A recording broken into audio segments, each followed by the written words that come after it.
welcome to the live stream. I love our new little entry with the little cube going round and round. Just congratulate our producers for putting that together. We have a massive team here for the Devin Nunes podcast. Just kidding. It's just a couple of us. But Lee Smith is on the live stream today, our good friend, one of the few.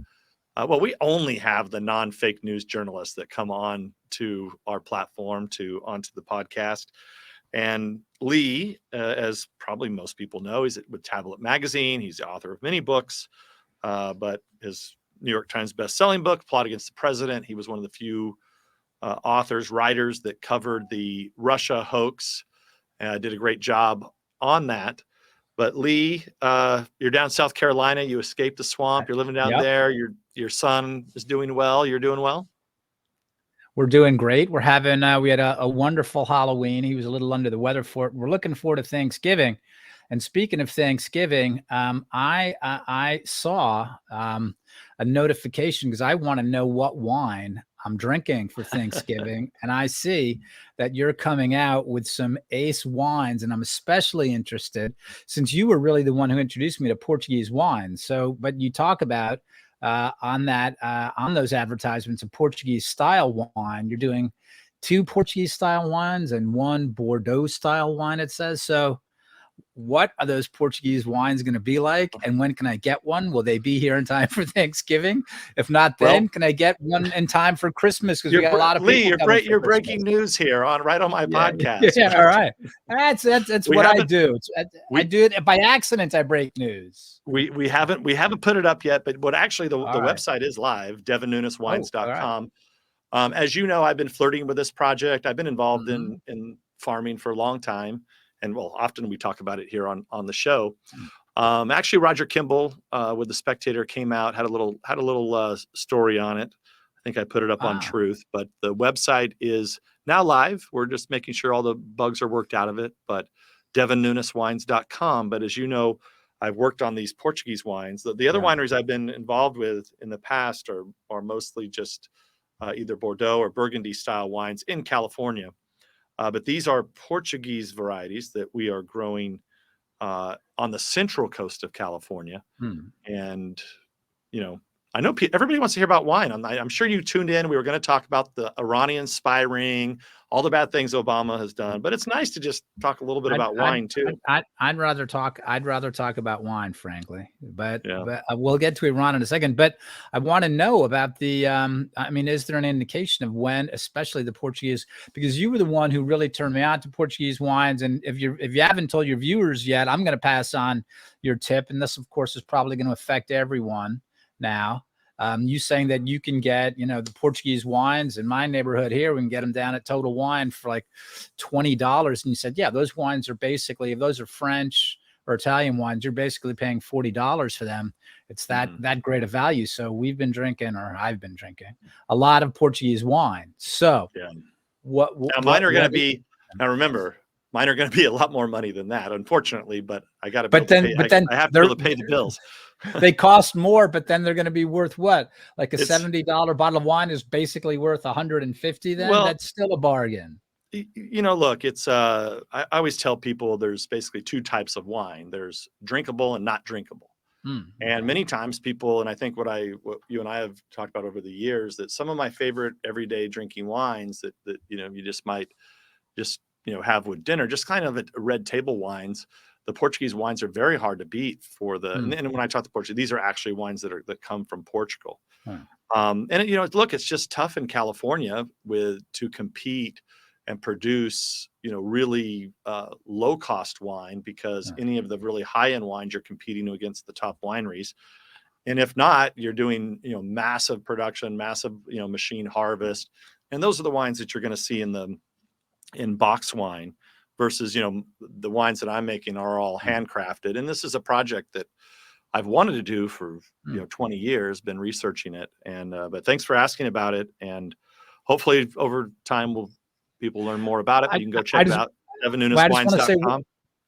I just want to say one more thing about it. I do remember that, when we were talking about farming and stuff and you were saying, yeah, you weren't really into some of the farming.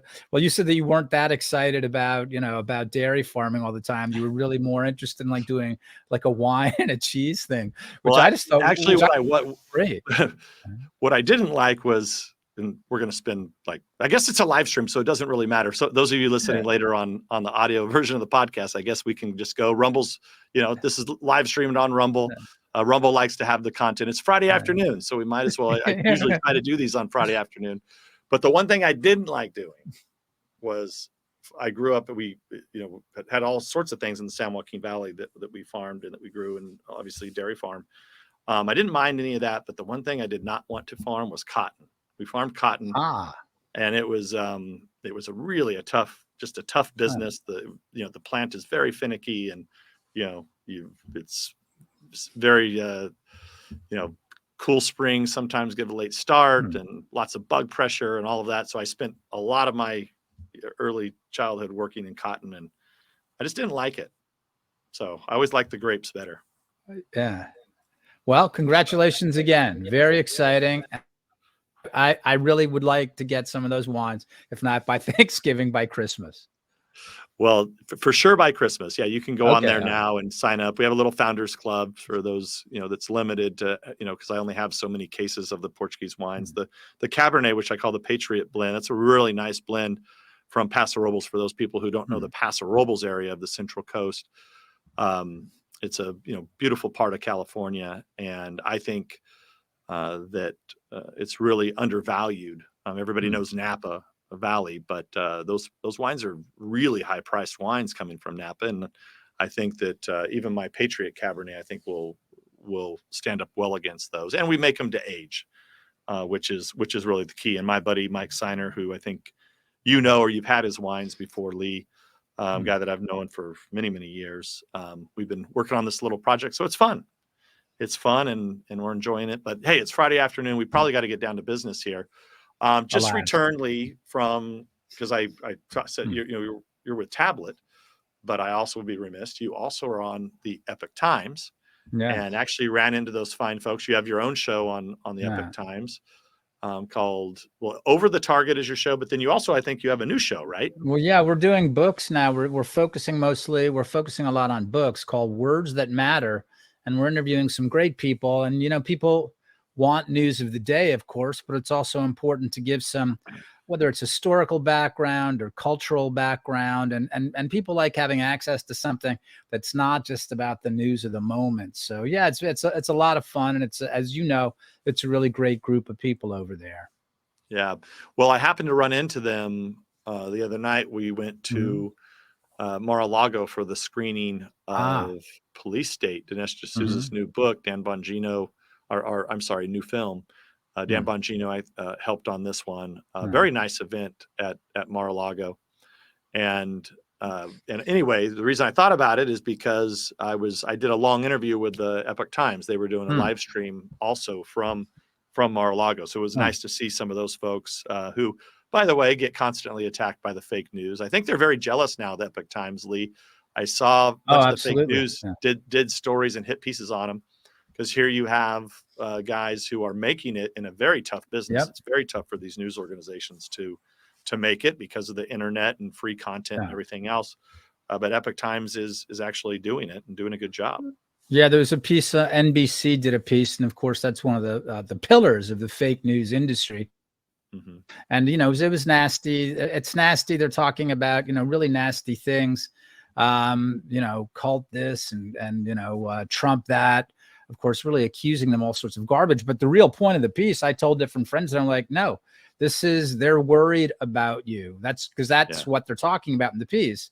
They're talking about you're getting bigger shares of the market. And so now they're trying to knock you down. So this is really exciting. And I talk to people all the time who are like, wow, Epoch Times, I subscribe to it. I watch Epoch TV. So no, it's really a nice, it's really nice technology. Actually, I have I have the app, and they have got a lot of good films on there, and video on demand. Really nice stuff. And the irony of all the left who just can't stand the Epoch Times because the left says, oh, they're part of this weird religion from China. But instead of saying like, wait a second, the Chinese are actually wiping these people out, I think it's almost impossible for you to practice any religion in China. And these people have fled, to the United States and other places around the world since the takeover of the Chinese Communist Party of China. And so here you have persecuted people, and then of course here they are trying to get real news out, actually doing really good reporting on the atrocities that are going on in communist China, and they get it. So they're not an approved minority group, and listen to how bad it is, right? I mean, these people have been tortured by the Chinese Communist Party. They're political dissidents. They didn't start as political dissidents. It's a spiritual practice. And now places like the New York Times and NBC News jump on them. Like, what are they taking? Beijing's line. It's really gruesome and really gross. You can disagree with the editorial stance of any media publication, but going after people like that, they deserve to be tortured by the Chinese Communist Party. Really vicious stuff, and it tells you where our media is right now. That's what they're like. Yeah. Well, and it's a good segue to the topics that I wanted to have you on about today. And that is that the left in this country seems to be abandoning the Jewish state of Israel. It's been happening for a long time behind closed doors. I think the Democratic Party really haven't, even though they say the right things about the Israelis, but really they don't like them. And there's been this infatuation starting really with Obama, who made it go mainstream, forcing the Iran nuclear deal, even though in this first term said, oh, I'm never going to do it. Of course, they all had plans to do it. And these are killers. The Iranian regime, and I had John Ratcliffe on the other day on the program.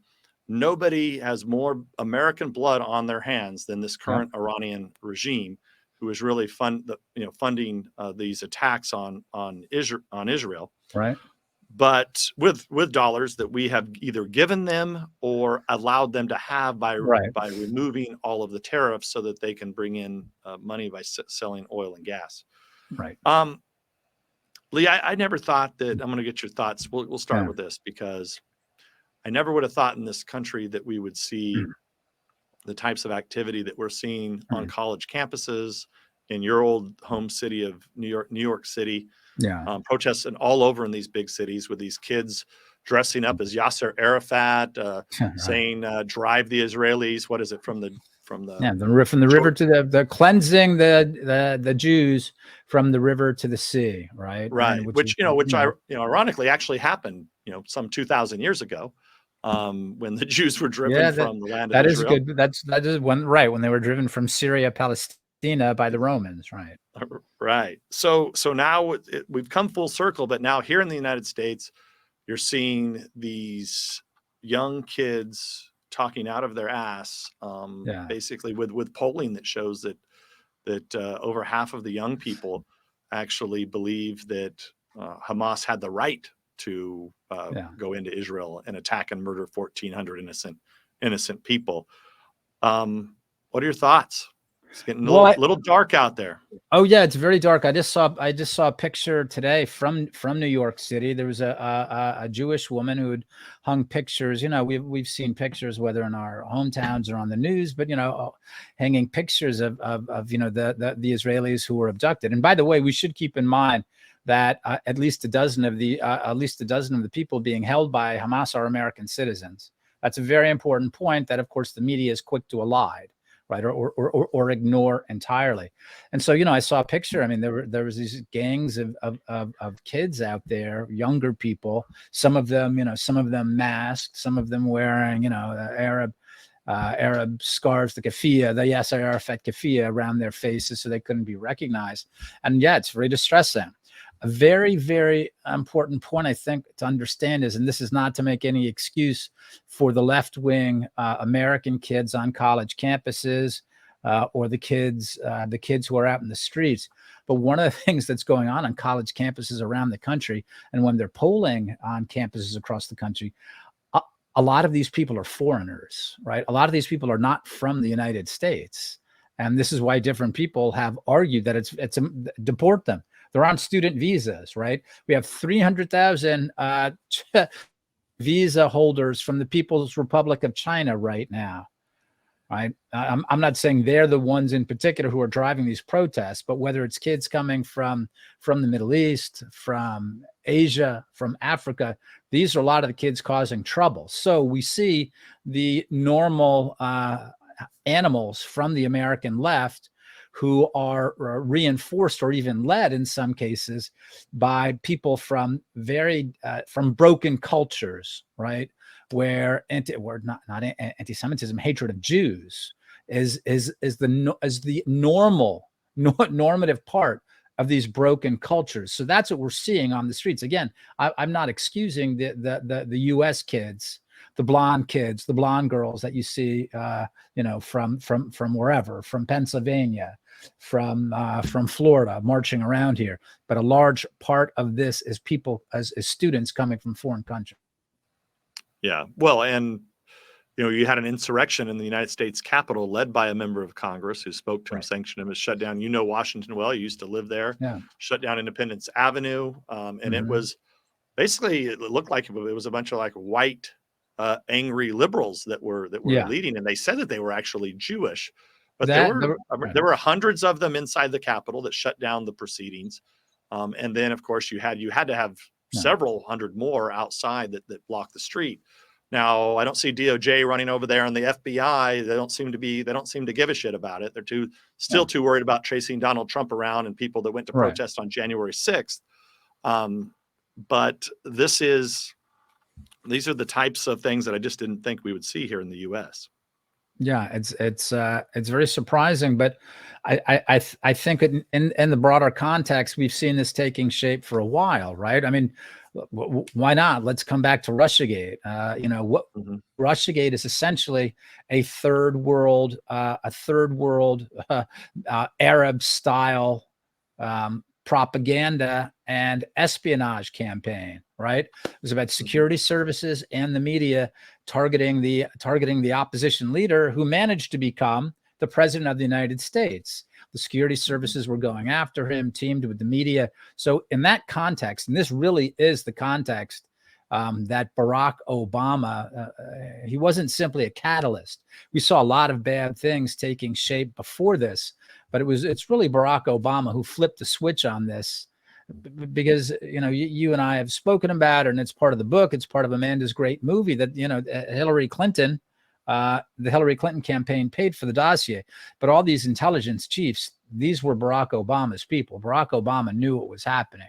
Barack Obama absolutely knew what was going on, and we know that, of course, from John Brennan's bizarre CYA letter that he left about briefing Obama and everyone else that it was, that they knew that Russiagate was fake.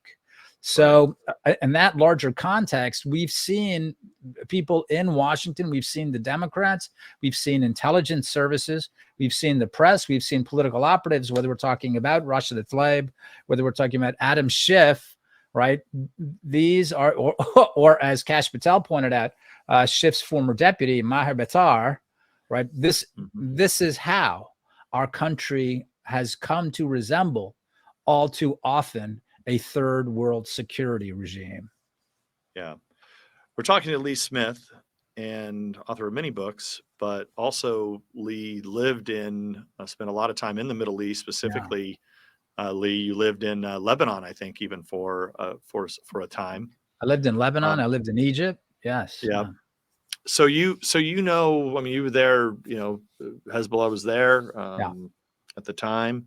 It's an offshoot of the Iranian regime, just in the north of Israel. They have a tremendous threat. But I want to play one video. We'll start with one video that I want to play of Iranian lawmaker with chanting "Death to America" and burning the American flag. Let's play that for you.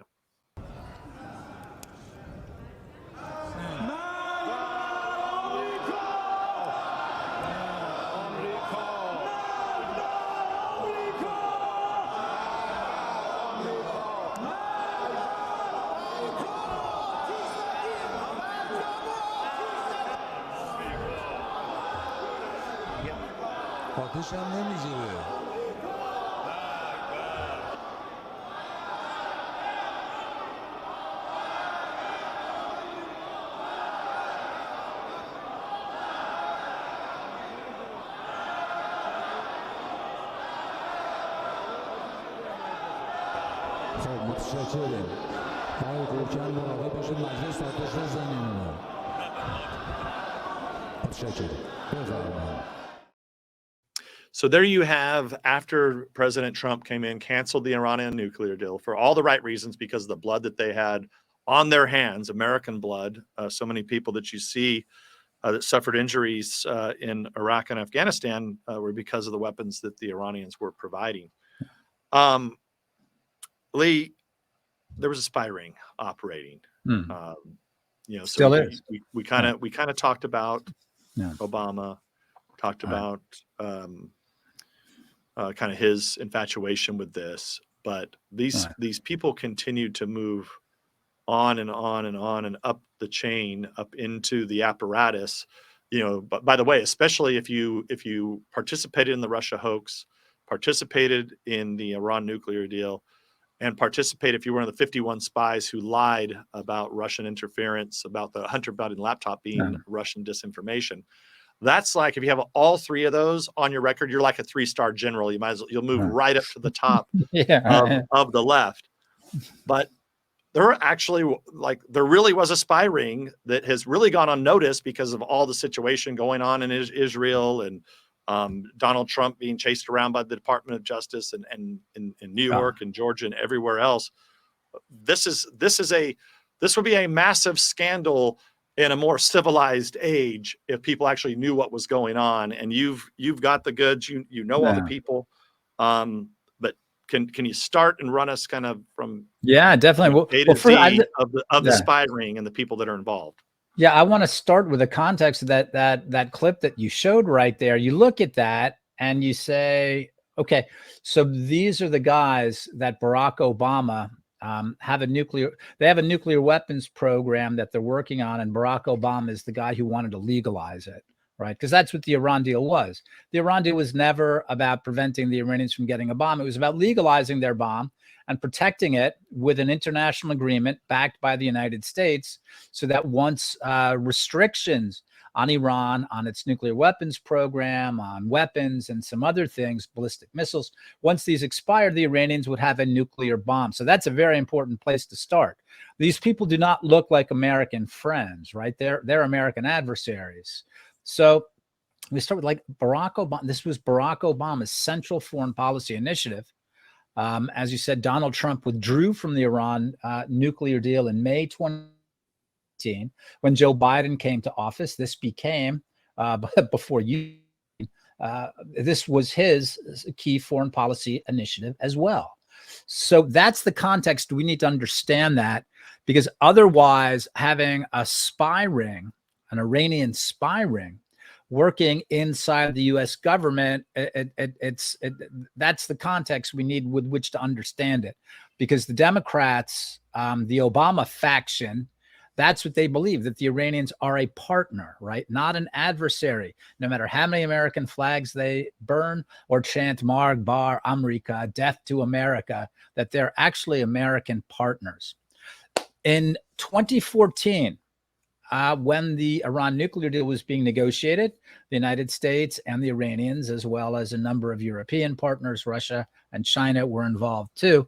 The Iranians set up an influence operation, identifying a number of different Western, second generation Iranians who lived in the West. They worked at various think tanks, a few in Washington. Their purpose was to influence Western governments, right, toward taking Iran's position.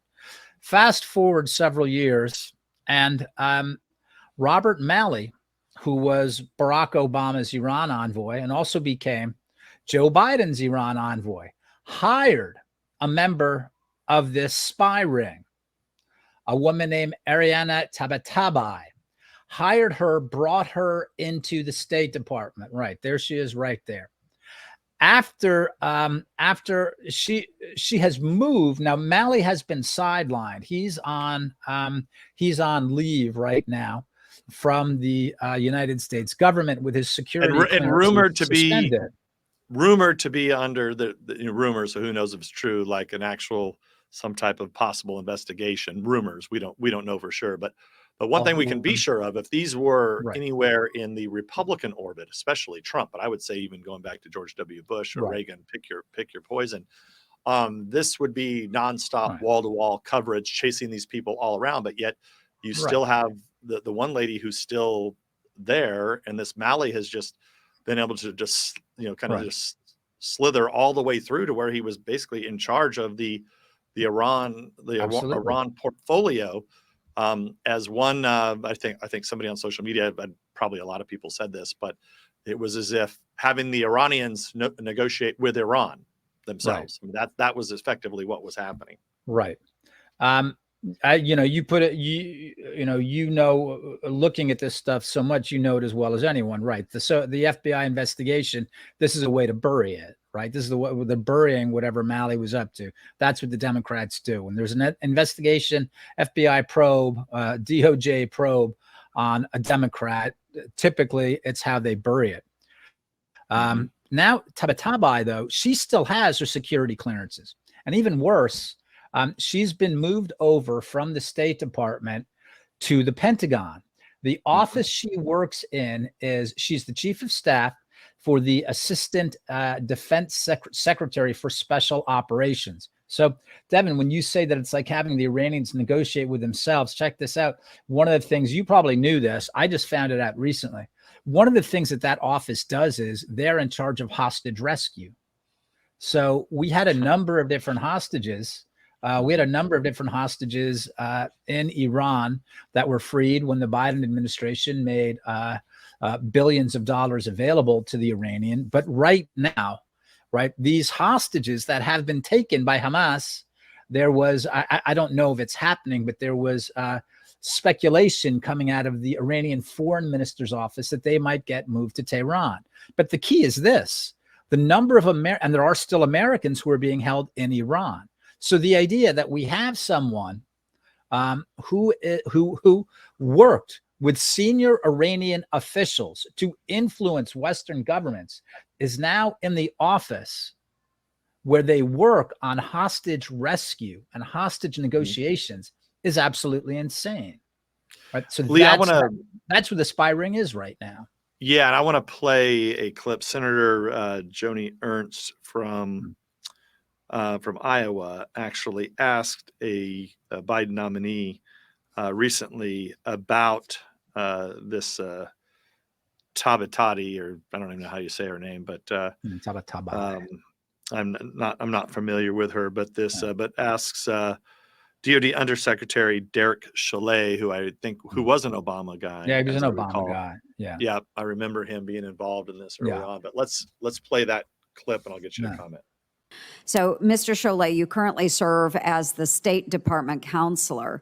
And during your tenure with the State Department, hired a Miss Ariane Tabatabai, whom we've recently learned was part of an Iranian government information operation. And according to reports, Ms. Tabatabai sought feedback from Iran's foreign minister on conferences she attended and in testimony she provided before Congress. She now serves in the office of the Assistant Secretary of Defense for SOLIC, Special Operations Low Intensity Conflict, which you will oversee if you are confirmed as Undersecretary. Do you believe it is prudent to have an individual with a history of conferring with Iranian officials in a highly sensitive role related to counterterrorism and special operations? Thank you, Senator, for the question. I appreciated the time we spent together in your office last week. I know nothing about this particular instance. I only know what I have read in the press. All I can say is, given my experience at the Defense Department, as well as the State Department and the National Security Council, anyone who serves in a position of national security has to go through a rigorous background check. But other than that, I know nothing about this episode. Right. So let's talk a little bit about that. So she does have a clearance. Do you believe it would be prudent to suspend her clearance then, pending review, in light of these allegations that she participated in an Iranian information operation to mislead the American public? Senator, again, I know nothing about this allegation, so I'm not in a position to comment on it. All right, he doesn't know anything, Lee. This guy's been around forever. I mean, I remember him Right. testifying, in Congress back during the Obama years. But wow, doesn't know anything about this lady. He inadvertently made a good point here, which is very important, I think, for people to understand, as you and I have discussed so often about the FBI and about different intelligence services, our American intelligence services. This is not it's not a mistake. It's not an oversight, right? They're getting direction from above. That's why she managed to get her clearances, because people above the FBI said, let her in. That's what the White House wants. This is coming from the White House. It's coming from Robert Malley, who's the Iran envoy. They want her in, let her in. Now, normally, it's like to get clearances.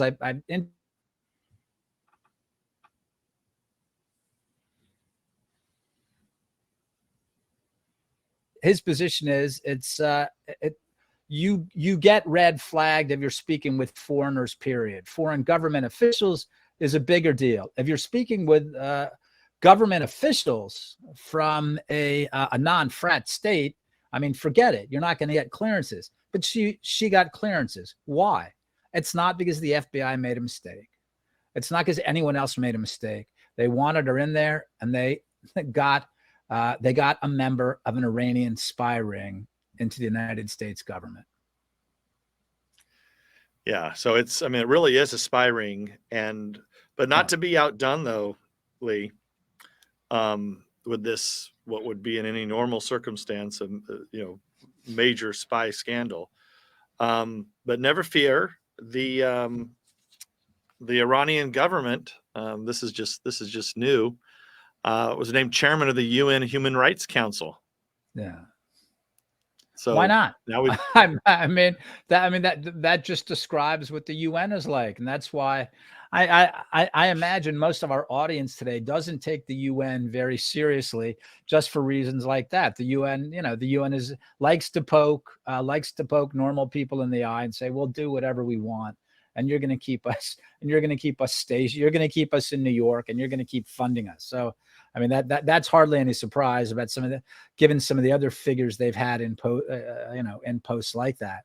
I should say about this Iranian spy story, there's another angle to this, which is also pretty shocking, and that is that the Biden administration has been saying that they don't know anything, they don't have any intelligence about Iran being involved in the October 7th attack on Israel, and Hamas's October 7th attack on Israel. Well, that's preposterous, right?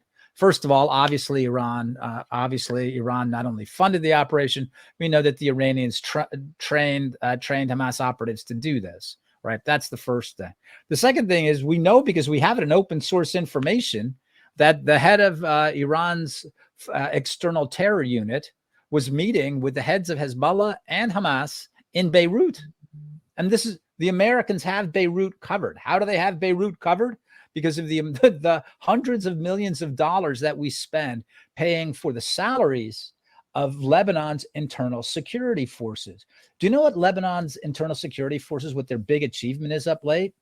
Rolling up dozens of Israeli spy networks inside of Lebanon. So the Biden administration, like Obama before it, is paying the Lebanese Hezbollah-controlled government to make Israel blind in Lebanon, right? So it's not only that the U.S. had a pretty good idea that there was something big cooking. We were also blinding an ally to what was happening inside Lebanon and some of the planning for the October 7th operation. So that's the other side of the spy scandal inside the United States. We're paying for the networks of an ally, traditional ally, Israel. It's no different than funding both sides of the war, Russia and Ukraine. Right. when they shut down oil and gas drilling, don't allow export. So then Russia, Iran, they're all able to sell their oil and gas, get around the sanctions. Yeah. And we don't have, they continue to hobble U.S. industries. And so we're basically funding all sides of the different wars that are going on. I do need to, we always try to get things right here on the show, because I know the fake news, they watch, Lee, and they'll come after me. I actually misspoke. It was the UN Human Rights Council forum, not the Human Rights Council that they put on. But still, I mean, it's like, as you said, sticking. I could see a big fact check in that on the Washington Post. Glenn Kessler, I could see him turning that into a 1,200 word attack. Devin Nunes still won't tell the truth. Now he's making up stories about the wonderful Islamic Republic of Iran. Iran, it was only a forum. It was only a forum. It was only a forum. Not the whole council. Not the whole council. Nunes is trying to drag us to war. Yeah. All right.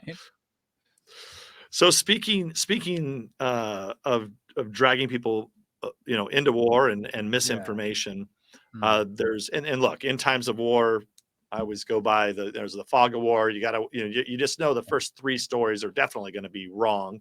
So you got to kind of wait for this stuff for the fog to clear. But some of our, even some of our friends, are a little bit falling for some of this, which kind of surprises me.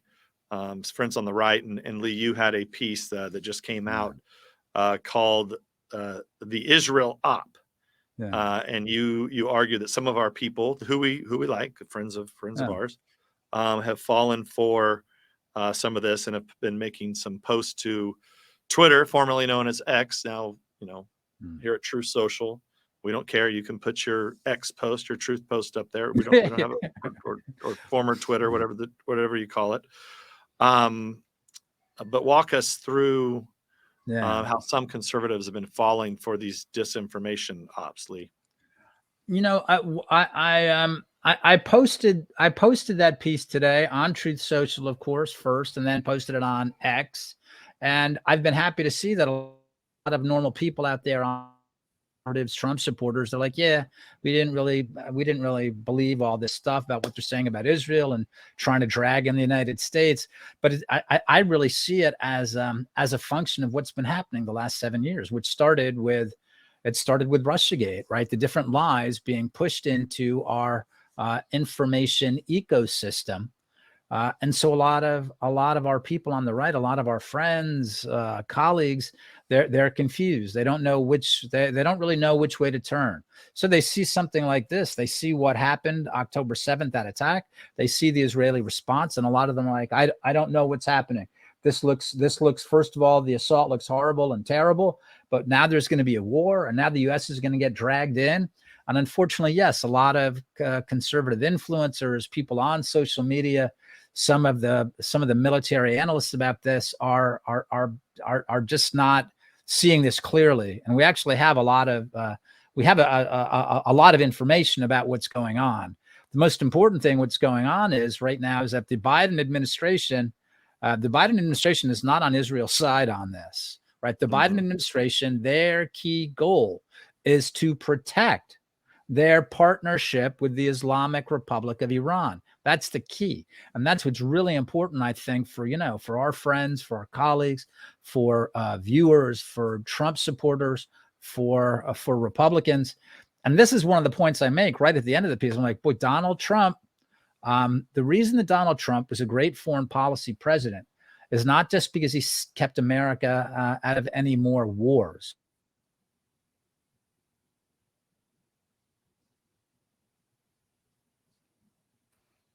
He was not afraid to employ violence, right? And so a lot of the people out there, not a lot, a few people on our side are not seeing things as clearly as Donald Trump did as president, or that he still does.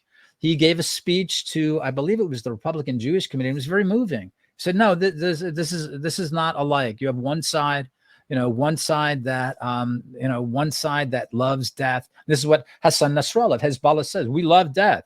They said the other side cherishes life. And he's talking about the Israelis. And he's not demeaning any Arabs. He's talking about a specific group here. He's talking about Hamas. He's talking about Hezbollah, and the Israelis cherish life. So he sees things very clearly. And I think that's very important for all of us right now to be able to see it clearly, because they're going to keep coming after us with all sorts of informations. Look at the way they keep going after Donald Trump. It's not going to stop. So we should not fall prey to this confusion, and we should definitely not be helping to collaborating with the left to confuse those of us on the right.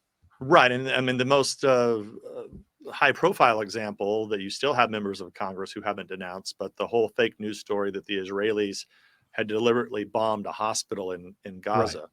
Right. And you know, it's right. It's awfully hard to believe that even today, and it's hard to get the true story out of what's happening in the Middle East. But you just had the Secretary of State Blinken over there again, who, by the way, helped to manufacture and conjure up the 51 spies who lie. Yeah. He was caught red-handed doing that, covering up the Hunter Biden laptop. He's the guy that's now in charge of our foreign diplomacy. He's over in Israel, I guess, on his way to Jordan. Essentially, you know, quietly arguing, at least what we're hearing, you know, that's coming out from there, for some type of short ceasefire in order to get the hostages out. Now, you know, it's to your point, Lee. It seems like they're doing everything and anything they can to subvert what the Israelis are trying to do over there.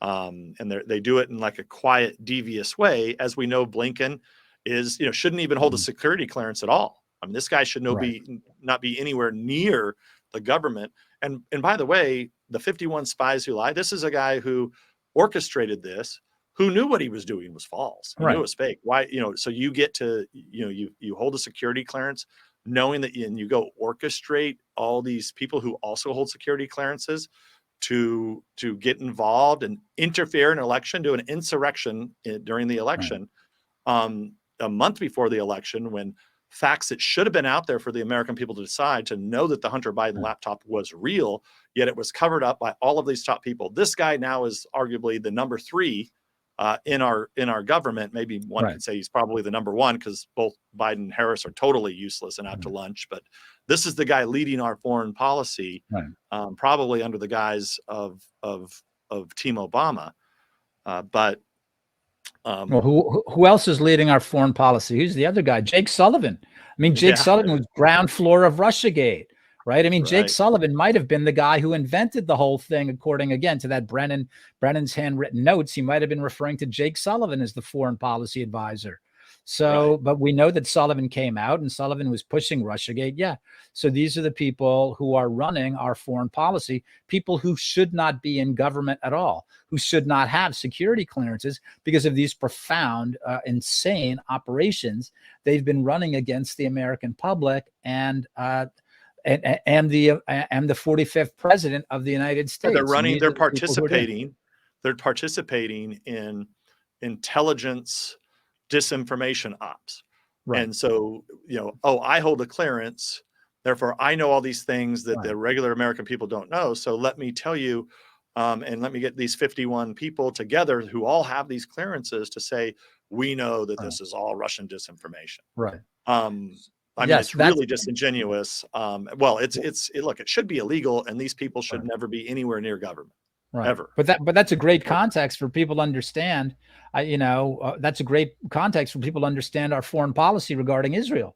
The Biden administration is trying to make it look like it's very pro-Israel. We're giving Bibi Netanyahu everything he possibly wants. That's not true at all. What they're doing, there's recent reports showing that during Biden's trip to Jerusalem last month, they basically are indicating to Netanyahu that they're going to try to that they're using the war to topple him. So there was a delay on the ground invasion. The Biden administration delayed the ground invasion. And now, as you say, Blinken is there to try to get a ceasefire again, which will not only leave Hamas standing, but is purposed to advantage the Islamic Republic of Iran. That's what's going on here. So very important context. Who Anthony Blinken is in the background, Mr. 51 Spies letter, and Jake Sullivan, Mr. Russiagate.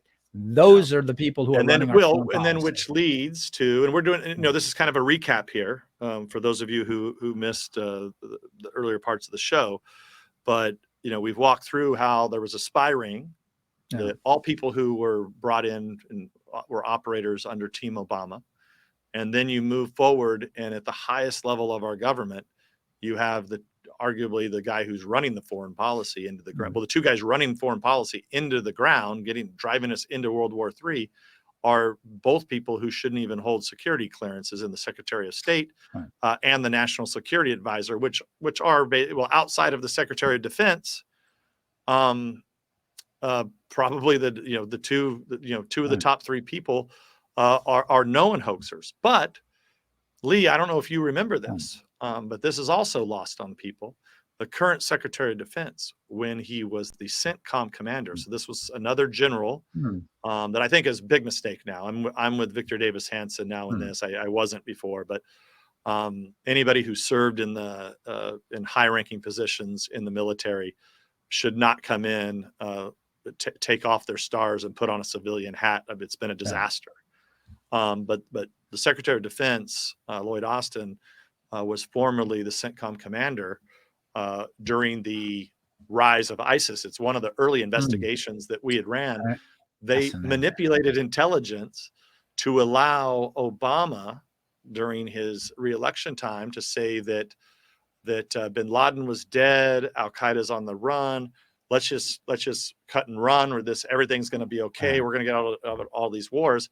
And then you had ISIS appear out of nowhere, which they knew was coming, but they hid the intelligence to pretend as if Al-Qaeda wasn't there, but it was there the whole time. This was the current Secretary of Defense was in charge. Fascinating. I'd forgotten all about that. And of course, that's he's in charge at CENTCOM when General Flynn is at DIA, right? And he's warning us no, these guys are trouble. Right. We're heading for trouble here. And that's, of course, what got Obama's, what got Obama's ire up and why they pushed Flynn out. It's how dare he tell the truth about what's really happening here in the Middle East and what's really happening to American forces. I'd forgotten all about that with Austin. Amazing. So the three guys at the top of national security and foreign policy. To be clear, because we don't want the fake news to attack us, Lee. Unlike Blinken and Sullivan, where they were caught red-handed, involved in these phony intelligence operations. With Austin, it was actually Mike Pompeo who was one of the people who led that investigation for me when I was chairman of he was on my committee. Him and Ken Calvert from California, who's the chair of the Defense Appropriations Committee now. And also Dr. Winstrup, who well, military, served honorably in Iraq, who's on the Intelligence Committee, and also heading up the COVID task force in the United States Congress. Those three were the ones that I tasked at the time to look into this. And so they never caught Austin red-handed. There was no emails, there was no notes, there was nothing. But nobody could tell you why the intelligence got changed, because the intelligence was actually correct, whether it was with General Flynn at DIA or at the top levels of CENTCOM. The intelligence was all accurate until it somehow made its way to Obama. So he wasn't implicated, but he was still the guy in charge when that all happened. And had amnesia, didn't know about it. Right. Which is impossible. Which is impossible because he would have been getting the briefings from his top briefers who would have told him, "Hey, we got a problem here with Al Qaeda. They don't appear to be on the run, sir. They appear to be growing," which is what the intelligence said at the time. It's amazing that these people were not just for failure. I guess we can say that with Austin, it's failure, right? He was rewarded for failing to the advantage of the Obama administration. But for Sullivan and Blinken, that's not just failure. It's insane. That's insane corruption. And I've always wondered, and I think you would have good insight into that because you've traveled the world, spoken to foreign governments, spoken to the heads of foreign intelligence services. But it always struck me that with Russiagate, both our foreign allies and our foreign adversaries must have looked and said, boy, the Americans have really lost their minds. I don't know where these people are on this stuff. They're still really powerful, but they're crazy. right? The problem isn't Trump. The problem is all the people from the Obama administration who are going after Donald Trump. And I see the same thing now. It's like, so is no one looking across the table when they're sitting with Jake Sullivan or Anthony Blinken going like, boy, this guy, I mean, this guy ran an influence operation against his own government. This guy tried to destroy sitting president. I'm going to take him seriously. What he says about my country? I don't think so.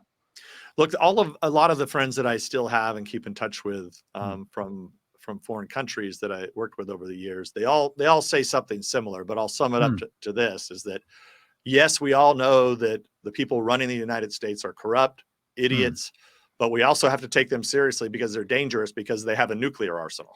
Right. And the most powerful military. So, you know, a lot of these people are never going to speak out against the United States because you have dangerous idiots with weapons that happen to be running our own government right now, who are spreading these weapons all over the planet. Like you see what's happening in Ukraine, which, by the way, you notice too, that's just like you notice the difference in the news that comes and the numbers and the facts, that supposed facts that have come out since October 7th in Israel's war that they've declared against Hamas. You notice how precise both sides of these they are. Well, we know there was 1,400 here. There's 30 hostages. There's 80 of these. There's now 9,000 supposed Gazans have been killed, or there's casualties. Lee, I still don't have any numbers coming out of Ukraine or Russia. It's amazing that you can believe. I mean, everybody has a different number. We have no idea what's going on there, and we put $100 and some billion into Ukraine. It's absolutely amazing. You know, it's like in 1984, when there's constant war going on in the background, but no one really knows what's happening, right? There's some kind of war going on and people are getting killed, but no one knows how many. No one even really knows who's fighting. And it's the same thing here. Speaking as a journalist, one of the strange things is, I mean, we can both remember going back, CNN covering wars live, whether it's Desert Storm. But there's really no one on the ground. No Americans were on the ground, or very few Americans on the ground in Ukraine to tell us what's happening. It's absolutely bizarre. But again, it brings us back to what we've been talking about for 7 years, and that is this combination of political operatives, intelligence services, and the media. Apparently, there's a very large stake in hiding all this information from the American public. Yeah, for sure. Well, Lee, we've covered a lot of topics today, and I know you haven't even you've been locked inside. You're writing, you're busy doing all kinds of writing, you can follow Lee Smith on True Social, but also Tablet, Epoch Times, and where else, Lee? LeeSmith.locals.com. Oh, that's right. Yeah, your Locals channel. Yes. Yeah. So that's exciting. I feel so bad. It's all of my great followers on Locals, that community. I had to do so many other things. I'm going to get back there. And I especially want to keep people up on, what's happening right now in Israel, what's happening in that fight, what's happening in the region. And I hope anyone who's watching will forgive me. And my favorite part of our conversation, I have to say, this is really great and insightful, but it's the Portuguese wine that I need to come back to. Portuguese wine, just so people know, it's the Portuguese wine being grown in California. Portuguese style wine. Style wine. Well, they're Portuguese varieties, but grown in California. The people are tuning in like, why did they just jump to wine? Yeah, go back to the beginning. Then corruption in government and idiots running our government. And why did Lee and Devin just jump back to wine? Yeah, is what they're saying. We started with that. For those of you who are tuning in, we have like 7,000 people, I think, watching this live right now. Lee, we could probably just sit here and chat forever. The wine club is gonna be very big. People are gonna be signing up. It's like, sorry, we had to stop the wine club at 500 people. We've got a waiting list now of 7,000 people. Well, I am, as you know, I'm very proud of my crown jewel there project I've been working on for a long time, and going to be talking more about it over the coming months, Lee. But you were the first one to break the news here today. Again, about DevinNunesWines.com. I break so much news. I break news by accident. That's right. Well, Lee, thanks a lot. Get outside there. Take your son for a walk, and please tell your wife hello. Thank you so much. Great to see you. Say hi to everyone, both in California and Florida. All right. Thank you, all of you, for tuning in today. Lee, it's always a lot of fun with you. It's Devin Thank you, Nunes. Devin. We will catch you next week.